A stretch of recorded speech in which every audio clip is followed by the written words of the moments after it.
Hey guys, welcome back to FT study. पिछले एक महीने में भारत के पड़ोसी देश बांग्लादेश में जो कुछ भी हुआ, आई होप आपको इसके बारे में या तो न्यूज़ चैनल्स के माध्यम से या फिर सोशल मीडिया के माध्यम से कुछ न कुछ जानकारी होगी कि कैसे एक साधारण सा और शांतिपूर्ण स्टूडेंट प्रोटेस्ट भयावह राजनीति का रूप लेती है और देखते ही देखते पूरा बांग्लादेश जलने लगता है और रातों रात वहां पर डेमोक्रेटिक तरीके से चुनी गई सरकार को हटा दिया जाता है और मिलिट्री शासन लागू कर दिया जाता है। इसके बाद से ही पूरे देशव्यापी दंगे होते हैं और खास करके वहां की जो माइनॉरिटी कम्युनिटी है उस पर काफी अटैक्स होते हैं। इसी बीच दो चीजें और देखने को मिलती है। पहला कि पूरे बांग्लादेश में भारत के खिलाफ खूब नारेबाजी हुई और दूसरी बात ये हुई कि इसी बीच जो बहुत सारे टेररिस्ट जो बांग्लादेश के जेलों में बंद थे वे वहां से भागने में सक्षम हुए। ऐसे में भारत के सामने दो चुनौतियां हैं। पहला है रिफ्यूजी क्राइसिस का, क्योंकि बांग्लादेश में जो हिंदू माइनॉरिटी है उस पर अटैक्स हो रहे हैं तो वहाँ की हिंदू माइनॉरिटी भारत में आना चाहती है। ऐसे में भारत के पास एक चुनौती है रिफ्यूजी क्राइसिस का और दूसरा है बॉर्डर सिक्योरिटी का। चूंकि पिछले कुछ दिनों में बांग्लादेश के जेल से बहुत सारे टेररिस्ट भाग चुके हैं तो ये भारत की सीमा सुरक्षा को लेकर काफ़ी चुनौतियाँ पैदा करती है।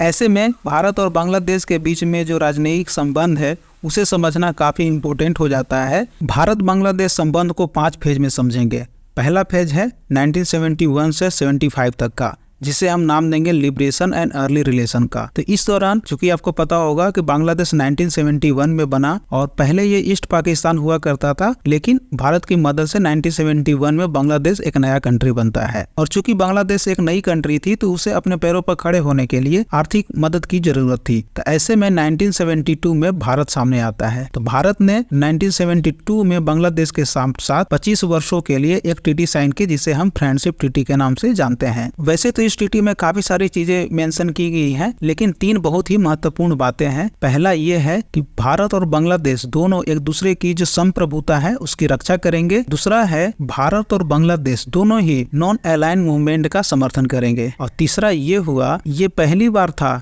जब भारत और बांग्लादेश ने अपना डिप्लोमेटिक रिलेशन शुरू किया था। इसी दौरान बांग्लादेश के पहले राष्ट्रपति शेख मुजीबुर रहमान के खिलाफ बांग्लादेश में बहुत सारे प्रोटेस्ट होने लगे और 1975 में इनकी हत्या कर दी गई, जिसका परिणाम ये निकला कि पूरे देश में एक पॉलिटिकल इनस्टेबिलिटी आ गई और ये पॉलिटिकल अस्थिरता लगभग 15 वर्षों तक चला। भारत और बांग्लादेश के बीच का जो राजनयिक संबंध है उसका फेज 2 हम 1975 से 1990 को मानते हैं, क्योंकि ये पहली बार था जब भारत और बांग्लादेश के बीच में काफी सारे इशू देखने को मिले। जैसा कि मैंने आपको पहले फेज में बताया कि शेख मुजीबुर रहमान की हत्या हो चुकी थी और बांग्लादेश में एक राजनयिक अस्थिरता आ चुकी थी। तो राजनयिक अस्थिरता आने के पीछे मुख्य कारण ये था कि बांग्लादेश में अब मिलिट्री शासन लागू हो चुका था। और आप एक चीज ध्यान देंगे कि 1975 के बाद से 1992 के तक बांग्लादेश में पॉलिटिकल अस्थिरता ही रही। कोई भी गवर्नमेंट आई वो 2 से 3 वर्षों तक ज्यादा रही और बांग्लादेश में लगातार सरकारें बदलती गई, खास करके प्रेसिडेंट जियाउर रहमान और बाद में HM इरशाद। हालांकि HM इरशाद एक मिलिट्री जनरल थे, बाद में ये राष्ट्रपति भी बनते हैं। के समय में भारत और बांग्लादेश के बीच में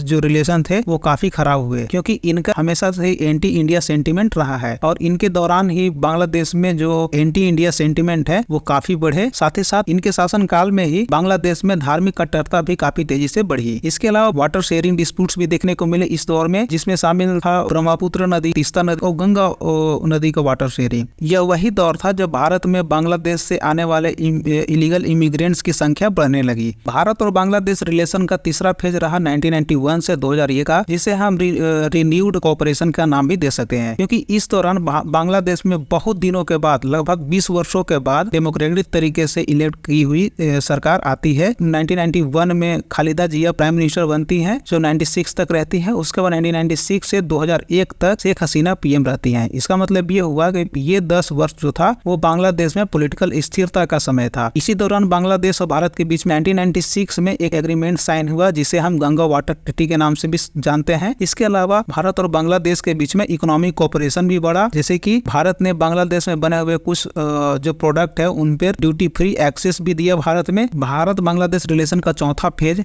को हम 2001 से 2014 का जो पीरियड था उसे हम कह सकते हैं, जिसे हम स्ट्रेटेजिक पार्टनरशिप और इकोनॉमिक टाइज का भी नाम दे सकते हैं। हालांकि इस दौरान बांग्लादेश कमोबेश स्टेबल ही रहा और पॉलिटिकल स्थिरता ही रही, क्योंकि 2001 से 2006 तक खालिदा जिया फिर से प्रधानमंत्री बनी बांग्लादेश की और 2009 से 2014 के बीच में शेख हसीना प्राइम मिनिस्टर रही।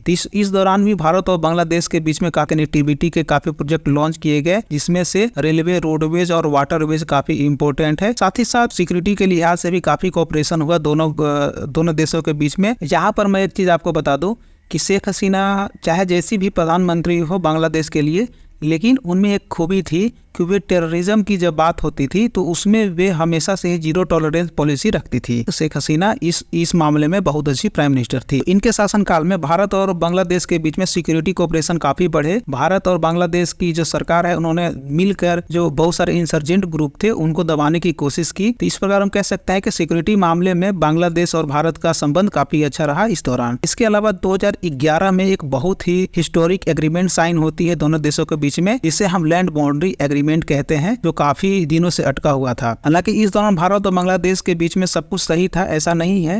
इस दौरान भी बांग्लादेश की जो अपोजिशन पार्टी है BNP, इन्होंने तिपायमुख डैम जो भारत ने बनाया था उसको लेकर काफी विरोध किया। और इसके अलावा जो भारत और बांग्लादेश के बीच में तीस्ता वाटर शेयरिंग था वो भी डिस्प्यूट अभी तक सोल्व नहीं हो पाया। भारत बांग्लादेश रिलेशन का फेज 5 2014 से 2024 तक को कह सकते हैं, जिसे हम कॉम्प्रिहेंसिव पार्टनरशिप का भी नाम दे सकते हैं। इस दौरान बांग्लादेश में एक स्टेबल गवर्नमेंट रही, जिसका परिणाम ये निकला भारत और बांग्लादेश के बीच में बहुत सारे डेवलपमेंट के काम शुरू हुए। इस दौरान भारत और बांग्लादेश के बीच में स्ट्रेटेजिक कोऑपरेशन की भी शुरुआत हुई। इसके अंतर्गत दोनों देशों ने ज्वाइंट मिलिट्री एक्सरसाइज शुरू किए, इंटेलिजेंस शेयरिंग पर भी दोनों देशों ने मिलकर काम किया। इसके अलावा भारत और बांग्लादेश में सबसे इंपॉर्टेंट काम हुआ 2015 में, जब 2011 की जो एग्रीमेंट थी लैंड बॉर्डर एग्रीमेंट, उसको सफलतापूर्वक इम्प्लीमेंट कर दिया गया। इसके अलावा भारत और बांग्लादेश के बीच में एनर्जी कोऑपरेशन भी बढ़ा। भारत के बहुत सारी सरकारी कंपनियां या फिर प्राइवेट कंपनियों ने भी बांग्लादेश में का जो एनर्जी सेक्टर उसमें इन्वेस्ट किया। चलिए अब बात करते हैं दोनों देशों के लिए चैलेंजेस क्या क्या हैं। क्योंकि बांग्लादेश में जैसा कि आपको पता होगा कि अब तख्ता पलट हो चुके हैं और बांग्लादेश में एक इंटरिम गवर्नमेंट चल रही है, वो भी मिलिट्री की सहायता से। तो ऐसे में भारत और बांग्लादेश के बीच में काफी चैलेंजेस